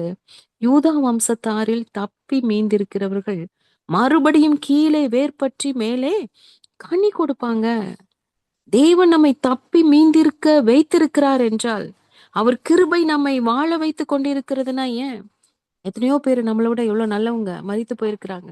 நம்ம கூட இருந்தவங்க, நம்ம உறவுல இருந்தவங்க எத்தனை பேர் நம்ம கூட இப்ப இல்ல. ஏன் நம்ம மட்டும் ஆண்டவர் வைத்துட்டு இருக்கிறாரு? இன்னும் தேவ நீதியை நம்ம இன்னும் நிறைவேற்றல. தேவ நோக்கத்தை இன்னும் நிறைவேற்றல. வாய்ப்புகள், தருணங்கள் கொடுக்கப்பட்டு கொண்டே இருக்கிறது. சான்ஸ் வந்துட்டே இருக்கு. ஒரே ஒரு வாழ்க்கை தான். ஒரே ஒரு ஞானஸ்தானம் தான். ஒரே ஒரு தேவ உடன்படிக்கை, தேவ கட்டளை. நிறைவேற்றினால் பரலோகம், நிறைவேற்ற தவறினால் நரகம்தான் அப்படிங்கிறத ஆண்டவர் நம்மளுக்கு சொல்றாரு. அடுத்ததா பாத்தீங்கன்னா, ஞானஸ்தானங்கிறது ஒரு பரிசுத்த சுத்திகரிப்பு. அனுதினமும் அந்த அந்த சுத்திகரிப்பு, அந்த ஞானஸ்தானம் எடுத்தவர்கள் அனுதினமும் சுத்திகரிக்கப்பட வேண்டும் என்பதை நினைவுபடுத்திக்கிட்டே இருக்கும். ஏன்னா, எடுப்பதற்கு முன்னாடி என்னென்ன பாவ காரியங்களை செஞ்சு வந்தோமோ, அதையே ஞானஸ்தானம் எடுத்து பின்னாடி தொடர்ந்து செய்து கொண்டு இருந்தோம் என்றால், தேவனுடைய உடன்படிக்கை கனவீனப்படுத்துகிறோம். ஆண்டவருக்கு துரோகம் செய்கிறோம் என்பது அர்த்தம். இன்னும் நம்ம முழுமையாய் பாவத்துக்கு மறிக்கல. முழுமையாய் நம்ம இன்னும் கர்த்தருடைய சட்டதிட்டங்களுக்கு உட்பட்டு இந்த காரியத்தை நம்ம செய்யல. அடக்கம் பண்ணப்பட்ட செத்த நிலைமையில தான் இருக்கிறோம். இன்னும் உயிருள்ளவன் என்று சொல்லப்பட்டாலும் செத்தவர்களாய், எப்படி சர்தை சபையை பத்தி ஆண்டு சொல்லுவார், நீ உயிருள்ளவன் என்று பெயர் பெற்றிருந்தும் செத்தவனாய் இருக்கிறாய். அப்படிப்பட்ட நிலைமையில இருக்கிறோம்னு அர்த்தம். அனுதினமும் சுத்திகரிக்கப்பட வேண்டும். அனுதினமும் நம்ம இந்த காரியத்துக்காக பரிசுத்த ஆவியானவர் தான் உதவி செய்ய முடியும். ஞானஸ்தானம் எடுத்தவர்கள் எல்லாருமே பரிசுத்தமா இருக்கிறாங்களா? எல்லாருமே பாவமே செய்யறது இல்லையா அப்படின்னா கண்டிப்பா முடியாது. ஆனா ஆவியானவரால் எல்லாம் கூடும். ஆமென். அவரு நம்ம உதவிக்கு நம்ம எப்பயும் அவரோடு கூட இணைந்து நம்ம செயல்படுவோமானால், ஆவியானவரே எனக்கு உதவி செய்யுங்கப்பா, என்னைய சுத்திகரிப்புக்குள்ளா என்னை கொண்டு போங்கப்பா, என்னுடைய என்னுடைய பாவங்கள் எல்லாவற்றையும் கழுவுங்கப்பா.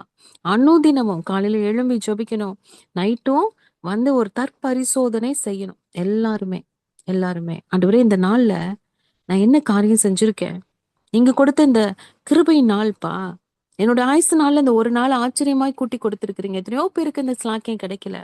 நேற்று இருந்தவங்க இன்னைக்கு இல்ல. ஆனா எனக்கு ஒரு நாள்ல கூட்டி கொடுத்திருக்கீங்களே சாமி.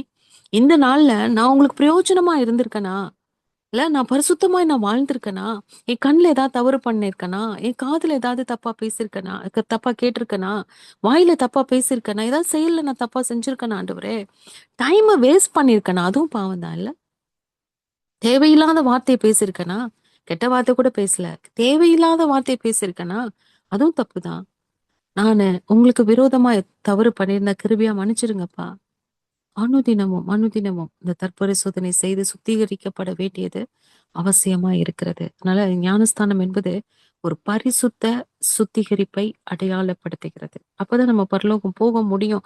இந்த பரிசுத்தத்தின் மேல் பரிசுத்தம் இந்த அடையும் பொழுதுதான் மகிமையின் மேல் மகிமை அடைந்து பூரண பரிசுத்தர்களாய் கர்த்தரை போல நம்ம மாற்றப்பட்டு பரலோகத்திற்கு நம்ம போக முடியும். நாகமான் பாருங்களேன், இந்த யோர்தான் நதியில 7 தரம் மூழ்கி எழுந்திருவாங்க இல்லையா? சோ இது எதற்கு அடையாளமா சொல்லப்பட்டதுன்னா ஞானஸ்தானத்துக்கு அடையாளமா. அவர் அந்த மூழ்கி எந்திரிக்கிற அந்த ஒவ்வொரு காரியமும் அவரை ஒவ்வொரு காரியத்துக்கும் அவர் செய்த பாவம், அவர் செய்த அக்கிரமம், அவர் செய்த மீறுதல், அவர் செய்த குற்றங்கள், குறைகள் எல்லாத்தையும் அடையாளப்படுத்துது. நீ வந்து எல்லாவற்றுக்கும் நீ வந்து ஒப்பு கொடுத்து, நீ மறிச்சு, நீ வந்து முழுமையா இல்ல நீ வந்து ஒரு பரிசுத்தமா, நீ வந்து கர்த்தருக்காய் நீ புதிய சிருஷ்டியாய் நீ மாறி எழும்பி உன் வாழ்க்கை மாறிடும்பா. அதை அடையாளப்படுத்தும்படியாக தான் அந்த பழைய ஏற்பாட்டுல அந்த காரியத்தை அங்க ஆவியானவர் கற்றுக் கொடுக்கிறார், செய்ய சொல்றார்.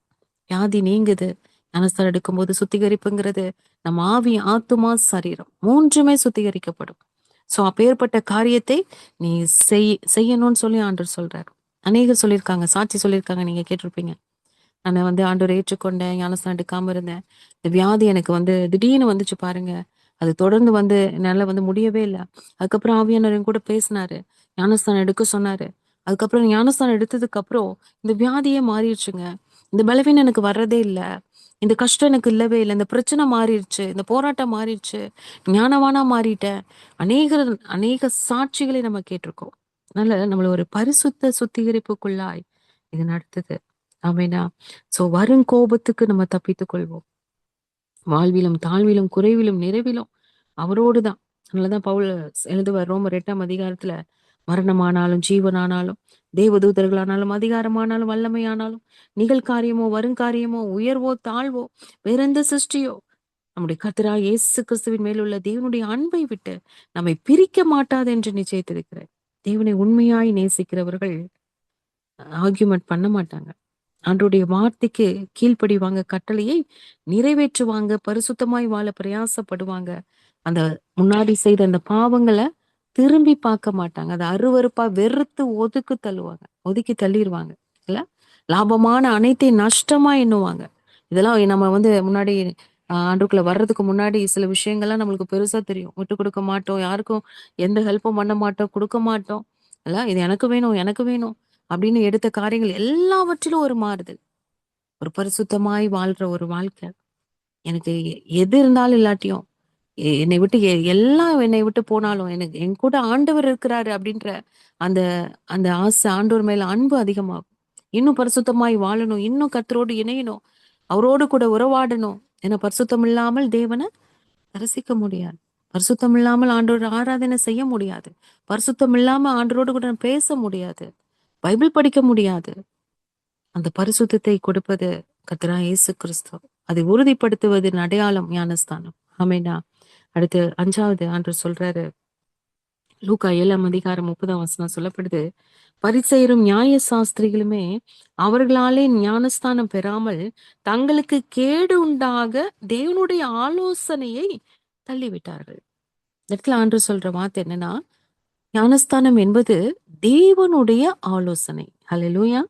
இதை அலட்சியப்படுத்துகிறவர்கள் தங்களுக்கு கேடுண்டாக தாங்களே தங்களுக்கு தீவினையை வருவித்துக் கொள்வது போல தீங்கை ஏற்றுக்கொள்ள ஆயத்தமா இருக்கிறார்கள் என்று அர்த்தம். தேவ ஆலோசனை, ஞானஸ்தானம் என்பது தேவ ஆலோசனை. இதை தள்ளிட்டாங்களா யாரு? பரிசேயரும் நியாய சாஸ்திரிகளும். நியாய பிரமாணத்தையே கரைத்து குடிச்சிருக்கிறோம் அப்படின்னு சொல்றவங்க விசுவாசம் மற்றும் ஆவிக்குரிய கண்கள் திறக்கப்பட்டு அவங்க பார்த்திருந்தாங்கன்னா நிச்சயம் புரிந்திருக்கும். உண்மைதானே? நோவா நாட்கள்ல நடந்தது, மோசே நாட்கள்ல நடந்தது. இது எல்லாமே ஆண்டவர் எதன் வழியாய் அவர்களை கூட்டிட்டு வந்தாரு? அந்த நாட்கள்ல அந்த ஒரு ஞானஸ்தானத்தின் வழியாய் தான் கூட்டிட்டு வந்தாரு. பழைய ஏற்பாட்டிலே இருக்கு. இது ஆவிக்குரிய கண்களோடு அவங்க பார்த்திருந்தாங்கன்னா புரிஞ்சிருக்கும். ஆண்டவர் வந்து அப்ப இருந்தே இவங்களுக்கு இந்த ஞானஸ்தானத்தை கற்றுக் கொடுத்து தான் கூட்டிட்டு வந்திருக்கிறாருங்கிறது. தங்களுக்கு தான் எல்லாம் தெரியும். நமக்கு தான் பரலோகம். தேவன் ஏற்கனவே நம்மளுக்கு ரிசர்வ் பண்ணி வச்சுட்டாரு. ஒருத்தர் சொன்னாரு, ஞானஸ்தானம் எடுக்கணும் ஒரு பொண்ணு வந்து அவங்க அப்பாட்ட சொல்லும்போது, அதெல்லாம் அவசியம் இல்லம்மா. அதெல்லாம் வந்து சும்மா கிறிஸ்தவர்கள் ஏமாற்றுகிற ஒரு காரியம், பயமுறுத்துற ஒரு காரியம் அப்படின்னு சொன்னோடனே, இல்லப்பா எடுக்கலைன்னா பரலோகம் போக முடியாதாம் அப்படின்னு சொன்னோடனே, அப்ப நீங்களும் எடுக்கணும்ப்பா. எடுத்தாதான் பரலோகம் வர முடியும். அதுக்கு அவரு ஒரு வார்த்தை சொன்னாராம். பரவாயில்ல, பரவாயில்ல. நீ முன்னாடி போய் நீ வேணா ஒரு துண்டு போட்டு வையி. நான் பின்னாடி வரேன் அப்படின்னு சொல்லி. எவ்வளவு ஒரு ஒரு அலட்சியமான ஒரு பதில் இல்ல? பெரியவர்களே அதை குறித்ததான ஒரு அக்கறை இல்ல. அதை குறித்ததான ஒரு ஆர்வம் காட்டுறது இல்ல. பிள்ளைங்க எடுக்கணும்னு சொல்லும்போது கூட அதை என்கரேஜ் பண்ணாத பேரண்ட்ஸா இருக்காங்க. நம்ம ஜாக்கிரதை உள்ளவர்களா இருக்கணும். பரிசுத்த ஆவியானவர் நம்மளுக்கு கற்றுக் கொடுக்கிறார். இப்படிப்பட்ட ஒரு ஆவிக்குரிய மேட்டிமையோடு அதை பற்றியதான ஒரு தெளிவான ஒரு காரியம் இல்லாம வெள்ளரிக்கப்பட்ட கல்லறைகளாய். அதனாலதான் அவங்கள பார்த்து பரிசேரையோ சதுசேயர் எல்லாரையும் பார்த்து ஆண்டு சொல்வார், மதிகேடனே, குருடனே. குருடனுக்கு குருடன் வழிகாட்டினா எல்லாம் எல்லாம் விழுந்துதான் போவாங்க. எப்படி நீங்க பிழைப்பீங்கன்னு ஆண்டவர் தெளிவா பேசுவாரு. ஆமேனா. சொன்னல, இந்த காரியம் நம்மளுக்கு என்னது? தேவ ஆலோசனை. ஞானஸ்தானம் என்பது தேவ ஆலோசனை. அடுத்ததான் 6வது ஆண்டவர் சொல்றாரு, 1 பேதுரு 3ஆம் அதிகாரம் 20, 21 வாசத்தை பாத்தீங்கன்னா, நோவா காலத்துல பத்தி சொல்லுவாரு. அந்த ஆவிகள் பூர்வத்திலே நோவா பேழையை ஆயத்தம் பண்ணும் நாட்களிலே தேவன் நீடிய பொறுமையோட காத்திருந்த போது கீழ்ப்படியாமற் போனவைகள், அந்த பேழையிலே சிலராகிய 8 பேர் மாத்திரம் பிரவேசித்து ஜலத்தினாலே காக்கப்பட்டார்கள். இந்த 8 பேரு ஜலத்தினாலே காக்கப்பட்டார்கள். பல பேரு ஜலத்தினாலே அழிக்கப்பட்டார்கள். இத நம்ம ஆவியானவர் நம்மளுக்கு புரிய வைப்பாராக. ஜலத்தினால ரட்சிப்பு இருக்கு, ஜலத்தினால அழிவும் இருக்கு. ஆமென். ஆவியானவர்னால காக்கப்படவும் முடியும். ஆவியானவர் கோபப்பட்டார்னா அழிக்கவும் செய்வார். 21ஆம் வசனம் சொல்லுது, அதற்கு ஒப்பனையான ஞானஸ்தானமானது மாம்ச அழுக்கை நீக்குதலா இராமல் தேவனை பற்றும் நல் மனசாட்சியின் உடன்படிக்கையா இருந்து இப்பொழுது நம்மையும் இயேசு கிறிஸ்துவினுடைய உயிர்த்தெழுதலினால் ரட்சிக்கிறது. இது மாம்ச அழுக்கை நீக்குவது அல்ல. ஞானஸ்தானம் தேவனை பற்றும் நல் மனசாட்சியின் உடன்படிக்கை. அங்க நம்ம என்ன பார்த்தோம்? ஆண்டவருக்கும் நம்மளுக்கும் இருக்கிற உடன்படிக்கைன்னு பார்த்தோம். இது என்ன நல் மனசாட்சியின் உடன்படிக்கை அப்படின்னா, நம்ம ஆண்டவர் பிள்ளையா நம்ம மாறிட்டோம். நம்மளுடைய வாழ்க்கை ஒரு சாட்சி உள்ள வாழ்க்கை எப்படிப்பட்டதா இருக்கு. இப்போ உங்களுக்கு குறிச்சு ஒரு சாட்சி வேணும் அப்படின்னா, நான் ஆண்டி யார்கிட்ட கேட்பேன்? முதல்ல ஆண்டவர் நம்மளுக்கு சாட்சி சொல்றது ஆண்டவர் சொல்லணும். ஆண்டவர் சொல்லணுமா? ஆமா. நம்மளை குறிச்சு இப்ப யோபுவை சொன்னாரு. எப்படி சொன்னாரு? உத்தமன், அவன் நீதிமான், சன்மார்க்கன், தேவனுக்கு பயந்து நடக்கிறவன், பொல்லாப்புக்கு விலகுறவன், அவன மாதிரி இந்த பூமியில ஒருத்தனும் இல்லப்பா. இதுக்கு மேல என்ன சாட்சி வேணும்? யோசித்து பாருங்க. யோபுவை குறித்து அப்படி ஒரு சாட்சி இல்ல. மோசை குறித்து என் வீட்டில் எங்கும் உண்மை உள்ளவன் இல்ல. ஒவ்வொருத்தரையும் குறித்து ஆண்டவர் சொல்ற சாட்சி பாத்தீங்கன்னா ஆச்சரியமா இருக்கு. தானியேலை குறிச்சு நீ எனக்கு ரொம்ப பிரியமானவன் சாட்சி சொல்றாரு. ஆபிரகாமை சிநேகிதன் சொல்றாரு இல்ல. ஆண்டவர் நம்மளை குறிச்சு என்ன சாட்சி சொல்லுவார் தங்கங்களா? என் பிள்ளை இது அற்புதமா ஜெபிக்கிற பிள்ளை, ஆர்வமா ஓடி வர பிள்ளை, என்னை அவ்வளவு நேசிக்குது, நல்ல பிள்ளை, உண்மையுள்ள பிள்ளை, எல்லா காரியம் உண்மையா செய்யும். முதலாவது ஆண்டவர் சாட்சி சொல்லணும். ஓகேவா? 2வது நம்ம குடும்பத்துல இருக்கிற மம்மி டாடி சாட்சி சொல்லணும். நம்மளை குறிச்சு என்ன சொல்லுவாங்க? நல்ல பிள்ளை, அம்மா அப்பா கீழ்ப்படியுது, டயத்துக்கு எந்திரிக்குது, அதோட வேலையை அதே செஞ்சுக்குது, சோம்பேறித்தனமா இருக்கிறது இல்ல, நிர்விசாரமா இருக்கிறது இல்ல, அன்பான பிள்ளை, அக்கறையான பிள்ளை, மம்மி டாடிக்கு கீழ்ப்படிஞ்சு நடக்குது இல்ல, அவங்களுக்கு எல்லா விதத்திலும் உதவியா இருக்குது, உண்மையா இருக்கு, நல்லா படிக்குது இல்ல. நம்ம குடும்பத்துல அப்படி ஒரு சாட்சி குடும்பத்துல இருக்கிறவங்க சொல்லணும். அடுத்து உங்களுடைய நண்பர்கள் சொல்லணும், ஃப்ரெண்ட்ஸ் சொல்லணும். எல்லா விதத்துலயும் ஹெல்ப் பண்ணுவாங்க, நல்ல பொண்ணு, ஏதாவது ஒண்ணுனா எனக்கு உடனே ஓடி வரும், நல்ல எனக்காக ஜெபிக்கிற பிள்ளை அப்படின்னு சொல்லி நண்பர்கள் சொல்லணும். பக்கத்து வீட்டுல இருக்கிறவங்க சொல்லணும். நம்மளுடைய சபை போற சபையில இருக்கிறவங்க சொல்லணும். உற்றார் உறவினர்கள் சொல்லணும். இந்த சாட்சி எல்லாம் போக யோசித்து பாருங்க, நம்மளுடைய மனசாட்சி சொல்லணும். ஆமேனா? யோசித்து பாருங்க, நம்ம மனசாட்சி நம்மளை குறிச்சு என்ன சொல்லுது? இப்போ நீ நல்ல பிள்ளைன்னு சொல்லுதா? இல்ல விழுந்து விழுந்து எந்திரிக்கிறேன்னு சொல்லுதா? கொஞ்சம் நல்ல பிள்ளை கொஞ்சம் கெட்ட பிள்ளைன்னு சொல்லுதா? இல்ல நீ இன்னும் டோட்டலா வேஸ்ட்ன்னு சொல்லுதா? நீ ஏமாத்துறன்னு சொல்லுதா? யோசித்து பாருங்க. கண்டிப்பா உங்க மனசாட்சி என்ன சொல்லுதுன்னு நீங்க கேட்கணும். அதுதான் நல் மனசாட்சி. நம்ம மனசாட்சி நம்மளை குறித்து ஒரு நல்ல காரியம் சொல்லுது அப்படின்னா அதுதாங்க மிகப்பெரிய ஒரு காரியம். அதுதான் ஆண்டவர் சொல்றாரு, இது தேவனை பற்றும் நல் மனசாட்சியின் உடன்படிக்கை. உன் மனசாட்சி, ஒரு நல் மனசாட்சி உனக்கு சர்டிபிகேட் கொடுக்குதா நீ நல்ல பிள்ளைன்னு? ஏசப்பா பிள்ளையா நீ மாறிட்ட, நீ ஆண்டவர் ரத்தத்தினால கழுவப்பட்டுட்ட, உண்மையான ஒரு மன திரும்புதலுக்கு நீ வந்துட்ட, நீ ஆண்டவருக்கு பிரியமான பிள்ளையா நீ வாழ்ந்துட்டு இருக்கிற சொல்லுதா? நம்மளை குறிச்சு நம்ம மனசாட்சி என்ன சொல்லுது? அதுதான் மிகப்பெரிய ஒரு காரியம். சோ இது நல் மனசாட்சியின் உடன்படிக்கை. இது ஞானஸ்தானம் நம்ம எடுக்கும் பொழுது இந்த மனசாட்சி கண்டிப்பா நம்மளோடு கூட பேசிக்கிட்டே இருக்கும். நீ பண்றது தவறு, நீ பண்றது சரியில்லை, ஞானஸ்தானம் எடுத்ததுக்கு அப்புறம் நீ இப்படி பண்ணக்கூடாது. இந்த காரியங்கள் எல்லாவற்றையும் அது நம்மள எச்சரிப்பு கொடுத்துக்கிட்டே இருக்கும். 2 பேதுரு 2:5 வாசிக்கிறோம். பூர்வ உலகத்தையும் தப்ப விடாமல் நீதியை பிரசங்கித்தவனாகிய நோவா முதலான 8 பேரை காப்பாற்றி அவபக்தி உள்ளவர்கள் நிறைந்த உலகத்தின் மேல் ஜலப்பிரளயத்தை வரப்பண்ணி. இந்த ஞானஸ்தானத்திற்கு ஒப்பனையாக நோவாவுடைய பேழையும் அந்த ஜலப்பிரளயமும் சொல்லப்பட்டிருக்கு. நோவா நீதியை பிரசங்கிக்கிறாரு. அவர் நீதிமான், உத்தமனாய் தேவ எச்சரிப்பை சொல்றாரு.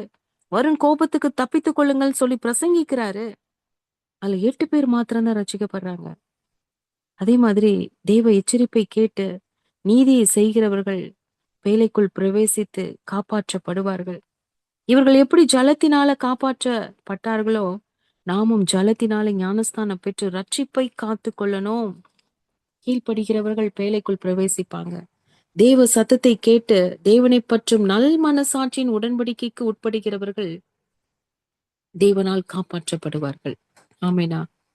இதுதான் ஆண்டவர் சொல்றாரு. நம்மளுடைய மனசாட்சியே நம்மளுக்கு ஒரு தீர்வு கொடுக்கும். சோ நம்ம ஞானஸ்தானம் எடுத்ததுக்கு அப்புறம் நிச்சயமாய் அதுல நம்ம அதோடு கூட ஒருங்கிணைந்து நம்ம செயல்பட ஆரம்பிப்போம். நம்ம ஆண்டருடைய பிள்ளைங்க, நம்ம பரிசுத்தமா இருக்கணும், நம்ம ஆண்டருக்கு பிரியமா வாழணும், ஞானஸ்தானம் எடுத்திருக்கிறோம் இல்ல. சோ அந்த காரியத்தை எச்சரிப்பாய் அந்த காரியத்தை நம்மளோடு கூட பேசிக்கொண்டே இருக்கும். ஆமீனா? இது நோவாவுடைய நாட்கள்ல நடந்த காரியம். இந்த ஜலத்தினால ரட்சிக்கப்பட்டாங்க. அந்த 8 பேர் ரட்சிக்கப்பட்டாங்க.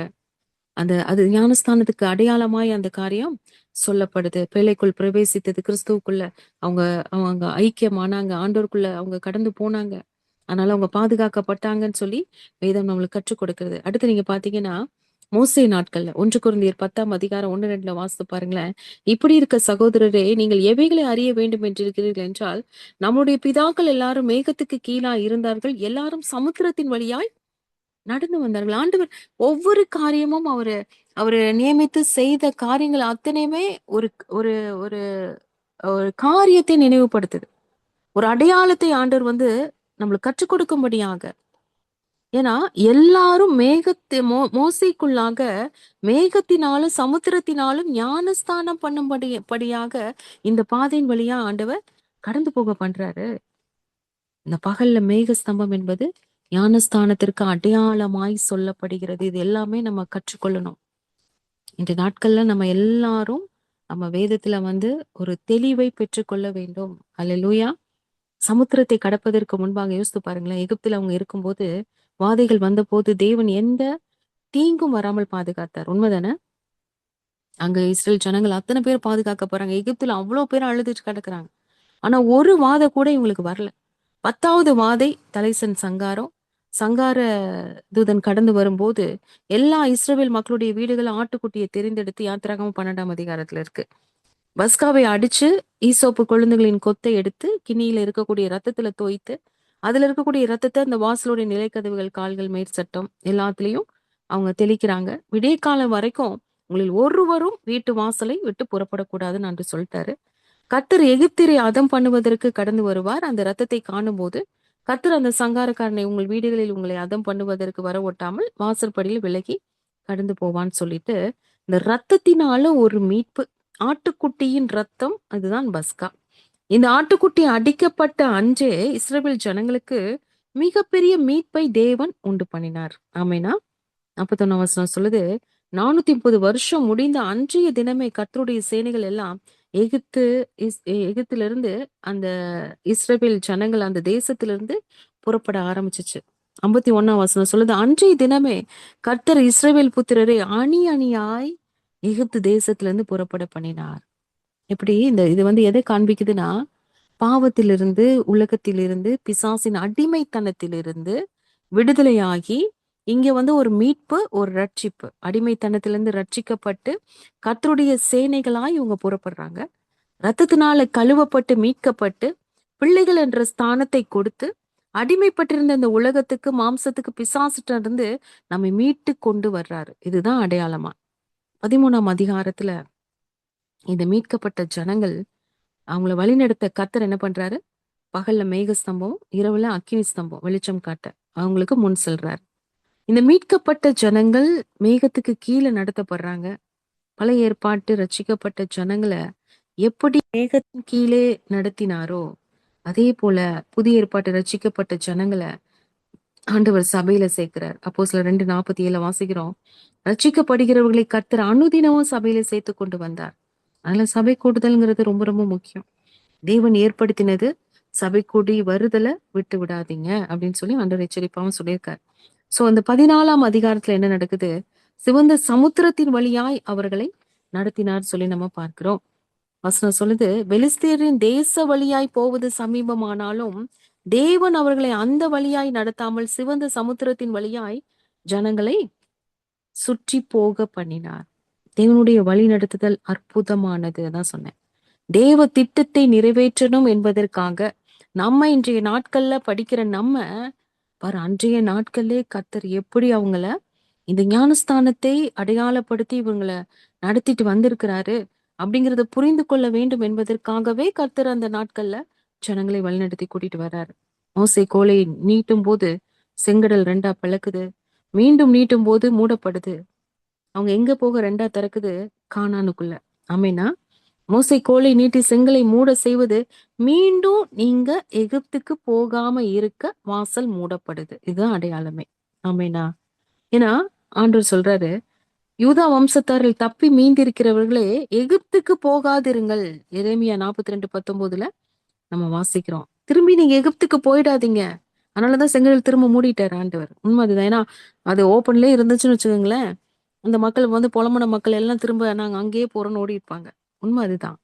இந்த சமுத்திரம் நமக்கு வெளிக்காட்டுவதின் அர்த்தம் என்ன அப்படின்னா, ஞானஸ்தானம் பெற்றவர்கள் இந்த சமுத்திரத்தின் வழியாய் வந்த அத்தனை பேரும் ஞானஸ்தானத்தை பெற்றுக்கொண்டு வெளியே வர்றாங்க. மீண்டும் நீ பழைய வாழ்க்கைக்கு போகாத, திரும்பி நீ திரும்பி பார்க்காத. அதை அடையாளப்படுத்துவதற்காக தான் ஆண்டவர் இந்த காரியத்தை நம்மளுக்கு கற்றுக் கொடுக்கிறார். சோ இந்த காரியம் நம்மளுடைய வாழ்க்கை இந்த ஞானஸ்தானத்தின் வழியாய் நம்ம கடந்து போக வேண்டும். கிறிஸ்தவ வாழ்க்கை இதை நிறைவேற்றியே தீரணும் அப்படிங்கிறத ஆண்டவர் இந்த நல் மனசாட்சியின் உடன்படிக்கையின் மூலமாய் நம்மளுக்கு ஆண்டவர் கற்றுக் கொடுக்கிறார். கடைசியா பரலோகம் போகணும்னா அதற்கு முதல் டிக்கெட்டே இந்த ஞானஸ்தானம் தான். ஏன்னா திறந்த வாசல் நமக்காக இருக்கு. அதுல பிரவேசித்து பரம காணானை நம்ம சென்றடையணும். இந்த வாசல் அடைபடும் முன் ஞானஸ்தானம் எடுக்காதவர்கள் மனம் திரும்பி பிதா குமாரன் பரிசுத்த ஆவியின் நாமத்தினாலே நம்ம ஞானஸ்தானம் எடுத்து தேவ ராஜ்யத்துக்குள்ள நம்ம பங்கடையணும். எடுத்தவர்கள் திரும்பவும் எகிப்துக்கு போகாதபடி எச்சரிக்கையா இருந்து மனம் திரும்புதலுக்கு ஏற்ற கனிகளை கொடுத்து தேவனுடைய ராஜ்யத்தில் பிரவேசிக்கணும் அப்படின்னு சொல்லி ஆவியானவர் சொல்றார். இனி எனக்கும் எகிப்துக்கும் சம்மந்தம் இல்லை. எகிப்தை நினைக்க மாட்டேன். அங்க ரொம்ப நல்லா இருந்துச்சு அப்படின்னு சொல்ல மாட்டேன். நான் திரும்பி பார்க்க மாட்டேன். லோத்தின் மனைவியை போல நான் திரும்பி பார்த்து உப்பு தூணா ஆக மாட்டேன். தேவனை பற்றி நல் மனசாட்சியின் உடன்படிக்கைக்கு கீழ்ப்படிந்து பரலோகம் செல்ல நம்ம ஆயத்தமாகணும் அப்படின்னு சொல்லி ஆவியானவர் விரும்புறார். சோ ஞானஸ்தானம் எடுக்காதவர்கள் பரலோக ராஜ்யத்துக்குள்ள பிரவேசிக்க முடியாது. அதனாலதான் தெளிவா ஆண்டவர் யோவான்ல சொல்லிட்டார், நீ ஜலத்தினாலும் ஆவியினாலும், நீ ஜலத்தினால ஞானஸ்தானம் எடுக்கணும், ஆவியினால ஞானஸ்தானம் எடுக்கணும். சோ இந்த காரியங்கள் உன்னுடைய வாழ்க்கையில நீ பூமியில இருக்கிற நாட்கள்ல உனக்கு கொடுக்கப்பட்ட நாட்கள்ல நீ இந்த காரியத்தை நீ நிறைவேற்றலைன்னா நீ பரலோகம் வர முடியாது. ஞானஸ்தானம் எடுத்தவர்கள் கட்டாயம் திருவிருந்தை எடுக்கணும். தேவனுடைய மாம்சத்தையும் ரத்தத்தையும் புசிக்கணும். அதை நீங்க அலட்சியம் பண்ணுனீங்க, அதை நீங்க எடுக்கல அப்படின்னா பரலோக ராஜ்யத்தை நித்திய ஜீவனை அடைய முடியாது. இதையும் ஆண்டவர் தெளிவா, இது ஒரு பெரிய காரியம். சோ இதையும் ஆண்டவர் தெளிவா சொல்றார். ஞானஸ்தானம் எடுத்தவர்கள் நம்ம சபையில மாதம் மாதம் கொடுக்கிற திருவிருந்து கண்டிப்பா அபிஷேகம் பெற்ற போதகரின் கையில வாங்கி நம்ம அதுக்கு ஒப்பு கொடுத்து நம்மளை தகுதிப்படுத்தி தயார்படுத்தி அப்படியே போய் எடுத்துடக்கூடாது. தகுதிப்படுத்தி ஆண்டோடைய சமூகத்துல நம்மளை பரிசுத்தப்படுத்தி ஆண்டோட்ட மன்னிப்பு கேட்டு முழுமையா அர்ப்பணிச்சு அந்த திருவிருந்த பயபக்தியோடு நம்ம எடுக்கணும். மாம்சத்தையும் ரத்தத்தையும் புசிக்கணும். அப்பதான் நம்மளுடைய பரலோகத்துல நம்மளுடைய பெயர் அழிக்கப்படாமல் அப்படியே இருக்கும். அது ஆண்டருடைய பிள்ளைன்றதுக்கு அடையாளமே அது நம்ம ஞானஸ்தானம் எடுத்து திருவிருந்து எடுப்பதுதான். ஆமேன். சோ அதனால ஆண்டவர் இன்றைய நாட்களை நம்மளுக்கு கற்றுக் கொடுத்த காரியம் ஞானஸ்தானத்தை பற்றி. இது கர்த்தருடைய நீதி, தேவனோடு செய்யக்கூடிய ஒரு உடன்படிக்கை, தேவன் நம்மோடு, நம்ம தேவனோடு செய்த உடன்படிக்கை, கிறிஸ்துவை தரித்து கொள்வதின் அடையாளம். இது பரிசுத்த சுத்திகரிப்பை அடையாளப்படுத்துது. தேவனுடைய ஆலோசனை ஞானஸ்தானம் எடுப்பது, தேவனை பற்றும் நல் மனசாட்சியின் உடன்படிக்கையா இருக்கிறது. நம்மை நாமே பரிசோதித்து நம்மை இன்னும் பரிசுத்தத்துக்குள்ளாய் நம்மை நடத்துகிறது. இது பரலோகம் போகக்கூடிய ஒரு முக்கியமான ஒரு வழி. ஆமென். பரலோகம் செல்வதற்கான ஒரு வழி, ஒரு டிக்கெட் அதுதான். சோ அப்பேற்பட்ட ஞானஸ்தானத்தை நம்ம பிரதானப்படுத்தி எடுக்காதவர்கள் தயவு செய்து பரிசுத்த ஆவியானவர்ட்ட கேளுங்க, அதற்காக ஜெபம் பண்ணுங்க.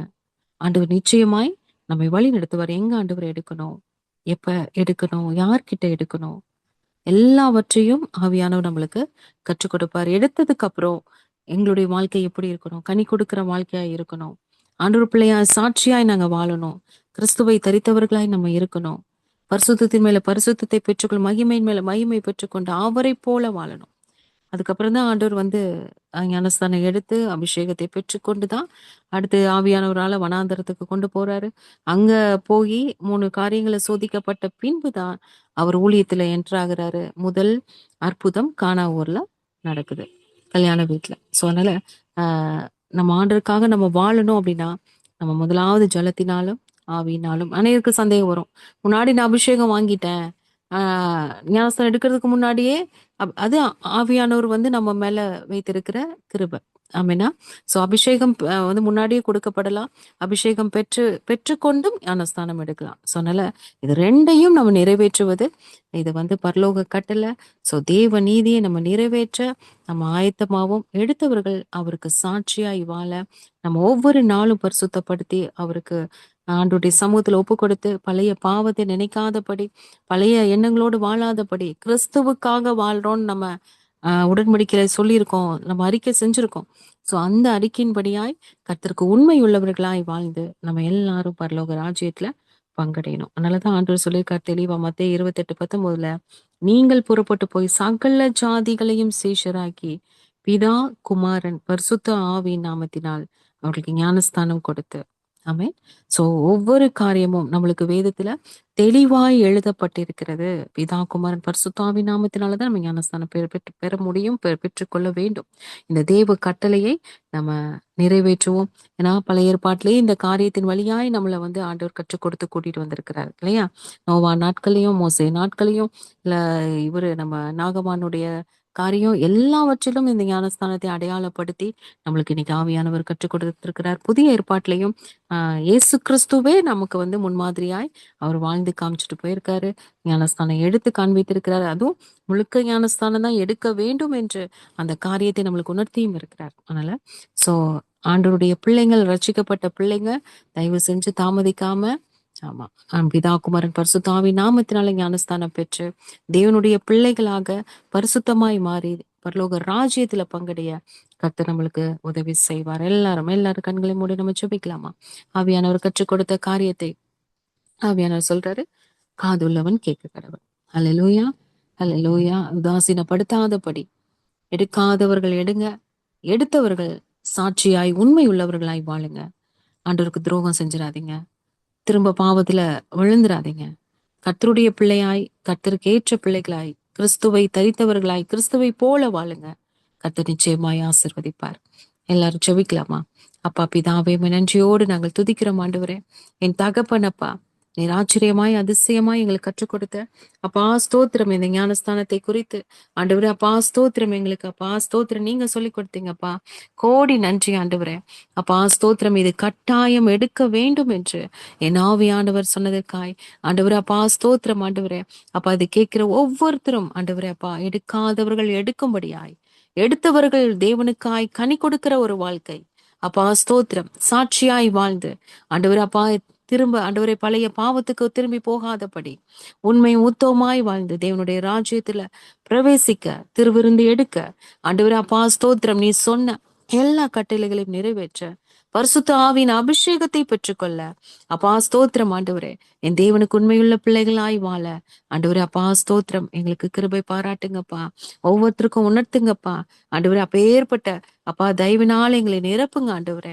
நீர் ஆசீர்வதிங்க, ஆசீர்வதிங்க. எங்க பரிசுத்த ஆவியானவர் எங்களை வழி நடத்த வேண்டுமாய், எங்களுக்கு போதித்து கற்றுக் கொடுக்க வேண்டுமாய், அப்பா கற்றுக்கொண்டதுல நிலைத்திருக்க வேண்டுமாய். அப்பா ஸ்தோத்திரம், நீங்க உதவி செய்யுங்கப்பா. உம்முடைய கரத்துல ஒப்பு கொடுக்கிறோம். வந்திருக்கிற ஒவ்வொரு அப்பா கண்மணி பிள்ளைகளையும் கர்த்தர் நீர் ஆசீர்வதிங்க, ஆசீர்வதிங்க. நாங்கள் மனதார ஆசீர்வதிக்கிறோம் ஆண்டவரே. அப்பா ஸ்தோத்திரம், கேட்ட சத்தியத்தை ஆண்டவர் செவி கொடுத்து அதற்கு கீழ்ப்படிய ஆவியானவர் தாமே பிள்ளைகளுக்கு உதவி செய்ய வேண்டுமாய் நாங்கள் ஜெபிக்கிறோம். நீங்க பொறுப்பேற்றுக் கொள்ளுங்க, வழி நடத்துங்க. எல்லா துதியும் கனம் மகிமையும் ஒருவருக்கே. இயேசுவின் நாமத்தில் ஜெபிக்கிறோம் ஜீவனுள்ள நல்ல பிதாவே. Amen, amen, amen, amen. Praise lord தங்கங்களா. சாட்சி இருக்கா? ஆண்டி நான் சொல்றேன் ஆண்டி. சொல் சாமி. praise the Lord everyone.